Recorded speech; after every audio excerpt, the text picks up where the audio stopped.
And I don't remember ever consciously feeling regret or being upset about it. It was life. Exactly. But there were always certain memories that I held right here. Building a snowman in New York. That was one of my special memories. Sitting on his lap in the brown chair you saw in one of these pictures here, and we would play a game where I would call him a table and he would call me a refrigerator, and we'd go back and forth forever. And I remember one day he came back with, "Well, you're a television." And I was in awe, like there's nothing greater than a television. You beat me at the game. And I also remember I busted my head. I must have been 4 years old, and there was blood everywhere. And I remember him carrying me, running through the streets of New York to a clinic. His blood was running down my face here. And in my mind, he was Superman. So as I grew up, those were the memories that I always held on to. Now, my dad was in my life, so as I grew up, we did get to spend time together. And this might sound strange, but as I got older, knowing that I was about to see my father always made me nervous. I was nervous for several reasons. Number one, I was nervous because I knew he was going to preach to me. And it wasn't preaching per se, but if you know my father, you can't separate him in the Nation of Islam, and he was always talking. Yeah.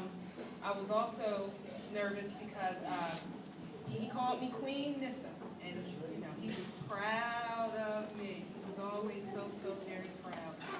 And I guess I was nervous that he would see I'm just Nissa. I'm Nissa. I work, I take care of my family, and I'm not perfect. But he always looked at me as if I was. As I got older, I remember saying to my husband, I just want to talk to him. I just want to get to know him. I want to have that connection. And it seemed like we never got the chance to spend a great deal of time just doing that until recently. It changed my life. I recently got to spend time with my father, uninterrupted time with my father, and there was no nervousness. And the little things that I wanted to know, little silly things like what's his favorite color, what's his favorite food, is absolutely nothing compared to what I learned about my father. He was greater than I knew, greater than I could have ever guessed. When I got to Atlanta the first time, he was in the hospital, and doctors and nurses had grim prognosis, and they were coming in very serious. And they left thanking him for his positive and peaceful spirit.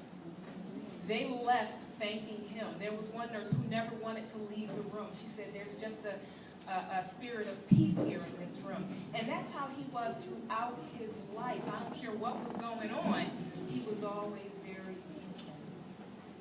I also learned that he could give comfort with his smile. That you know how he would start to get really contemplative, and he would kind of go into himself and just think.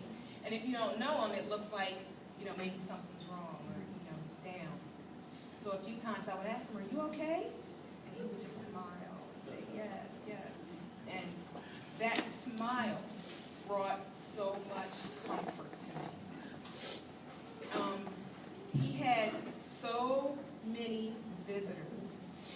In the hospital, at one time, there were 20 to 30 people in the room at one time visiting him. Phone calls, not just from Atlanta or Pennsylvania, not even just from America, phone calls from around the world. Everyone that he met, he touched. And it wasn't that he was trying to touch them. It was just in the way that he lived his life. I learned that he was greater than I ever knew. Just recently, I decided, oh, let me Google his name. Have you ever Googled his name? I was up till 2 o'clock in the morning reading all the different articles. He's on Wikipedia. He's on Wikipedia. All the different articles and honors, and all the different things that he did. I was worried about the little things. And just recently I found out all of this. Like I said, it changed my life. I came back a different person. I have my sister here, Sania, a brother, Raheem, who's in Los Angeles, wasn't able to make it. I have a table full. Can my brothers and my sister just stand up, please?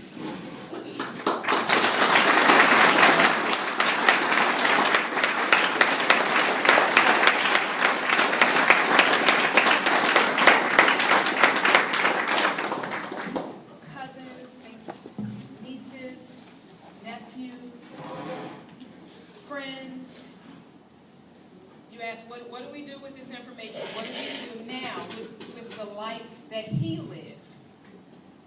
He was greater than we knew, and every single one of you, you guys, you are greater than you know. You are greater than you know.